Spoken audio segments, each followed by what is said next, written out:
വണ്ടി പാർക്ക് ചെയ്തതിന് GST ഒക്കെ വാങ്ങിക്കാവോ? അല്ല, റിയൽമി പിടിച്ച വണ്ടി കൊടുപ്പം ഇതേലത്തെ ഫോൺ കൊണ്ടാ പോകുന്നതെങ്കിൽ പെട്ടുപോകും കേട്ടോ. അതുകൊണ്ട് നിങ്ങൾ സൂക്ഷിക്കുക. ഓക്കെ, നിങ്ങൾക്ക് ഇങ്ങനെ അനുഭവം വല്ലതും ഉണ്ടെങ്കിൽ ഒന്ന് പറയണേ. Tata, bye bye.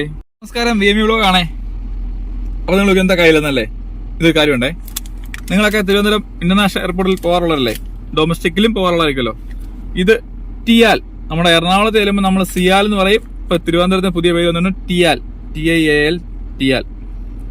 അവിടെ നമുക്ക് പാർക്കിംഗ് ഫീസ് ഉണ്ടേ. നിങ്ങൾ പോകുമ്പോൾ പാർക്കിംഗ് ഫീസ് ഉണ്ടാവുന്നത് നിങ്ങൾക്ക് അറിയാമല്ലേ. ഇന്റർനാഷണൽ ആയാലും ഡൊമസ്റ്റിക് ആയാലും. ഇപ്പോൾ അദാനിയാണ്. അദാനി നമുക്ക് അടിപൊളി പണി തന്നിട്ടുണ്ട്. പ്രത്യേകം ശ്രദ്ധിക്കുക, ഓൺലൈൻ പേയ്മെന്റ് മാത്രമേ അവർ പാർക്കിങ്ങിന് വാങ്ങിക്കത്തുള്ളൂ. ക്യാഷ്ലെസ് ആണ്. പൈസ കൊണ്ടുപോയി കഴിഞ്ഞാൽ കയ്യിലിരുന്നാലേ പറ്റത്തുള്ളൂ. പൈസ കൊടുക്കാൻ അവിടെ താല്പര്യമില്ല, അവർ വാങ്ങിക്കത്തില്ല പറഞ്ഞത്. അവിടെ നിൽക്കുന്ന ജീവനക്കാർ ഇവിടെ പറയുന്നത് അവർ അതിനേക്കാൾ പെട്ടിരിക്കുക. നെറ്റ്വർക്ക് ഇല്ലെങ്കിൽ നമുക്ക് വർക്ക് ചെയ്യത്തില്ല.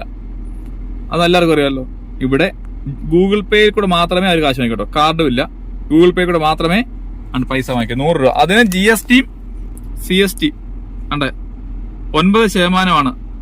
9.1 18% GST ആണ്. 84.25 റേറ്റും 7.63 വെച്ച് കേന്ദ്ര സർക്കാരും കേരള സർക്കാരും GST വാങ്ങിക്കുന്നുണ്ട്.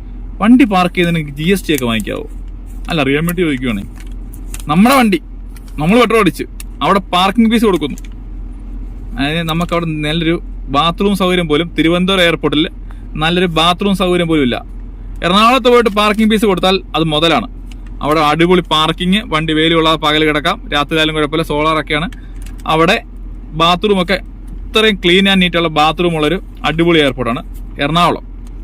എന്നാൽ ഹൈടെക് ആക്കാൻ വേണ്ടി പ്രൈവറ്റിന് കൊടുത്ത അദാനി വളരെയധികം 3G ആക്കി മനുഷ്യനെ പറ്റിച്ചുകൊണ്ടിരിക്കുന്നു. നല്ലൊരു ഫെസിലിറ്റി, പാർക്കിംഗ് ഫെസിലിറ്റി ഇല്ല.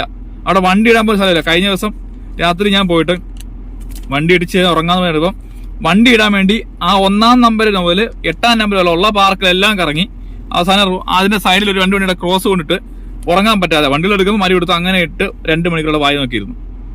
ഈ വണ്ടിക്ക് പാർക്കിംഗ് ഫീസ് അടയ്ക്കും, പാർക്ക് ചെയ്യാനുള്ള സ്ഥലം വേണ്ടേ? എന്നിട്ട് ഗൂഗിൾ പേയിൽ ഉണ്ടെങ്കിൽ പൈസ എത്ര പറഞ്ഞവര് ക്യാഷ് കൊടുത്തപ്പോൾ തിരിച്ചു തന്നു. പിന്നെ അന്നേരം എന്റെ നെറ്റ് അങ്ങ് തീർന്നു പോയി. ആ വരുന്ന ആളുടെ കയ്യിൽ പോയില്ല. പിന്നെ ആ ഒരു ചേട്ടന്റെ വൈഫൈ എടുത്തിട്ട് ഞാൻ നെറ്റ് ചാർജ് ചെയ്തിട്ടാണ് അങ്ങോട്ട് അവർക്ക് പൈസ കൊടുത്തത്. രാത്രിയിൽ ഗൂഗിൾ പേ കൊടുത്തത്. അത് ഞാൻ ഡൊമസ്റ്റിക്കിലും പോകേണ്ടി വന്നു. ഡൊമസ്റ്റിക് ചെന്നപ്പോൾ ഇതിനേക്കാളും കഷ്ടം. അവിടെയും ചേട്ടന്മാര് പറഞ്ഞ് രണ്ടും ഒരാടെ ആണല്ലോ.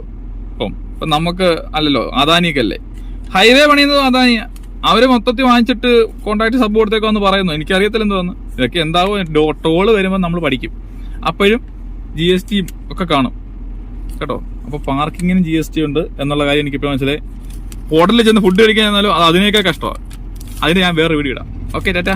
അപ്പം തിരുവനന്തപുരം എയർപോർട്ടിൽ പോകുന്നത് പ്രത്യേകം ശ്രദ്ധിക്കുക. എന്താണെന്നറിയോ, കൈ കാശ് വെച്ചുകൊണ്ട് പാർക്കിങ്ങിൽ പോകരുത്. ഗൂഗിൾ പേ ഉണ്ടായിരിക്കണം. ഈ നമ്മുടെ വേറെ ഒന്നുമല്ല, ഇതേലത്തെ ഫോൺ പോകുന്നവരെ എന്തോ ചെയ്യും. ഗൂഗിൾ പേ ഇല്ലാതെ എന്തോ ഇതും കൊണ്ടാ പോകുന്നത്. വണ്ടിയും കൊണ്ട് പോകുന്നത്. പാവം പിടിച്ച വണ്ടി കൊടുപ്പം ഇതേലത്തെ ഫോൺ കൊണ്ടാ പോകുന്നതെങ്കിൽ പെട്ടുപോകും കേട്ടോ. അതുകൊണ്ട് നിങ്ങൾ സൂക്ഷിക്കുക. ഓക്കെ, നിങ്ങൾക്ക് ഇങ്ങനെ അനുഭവം വല്ലതും ഉണ്ടെങ്കിൽ ഒന്ന് പറയണേ. Tata, bye bye.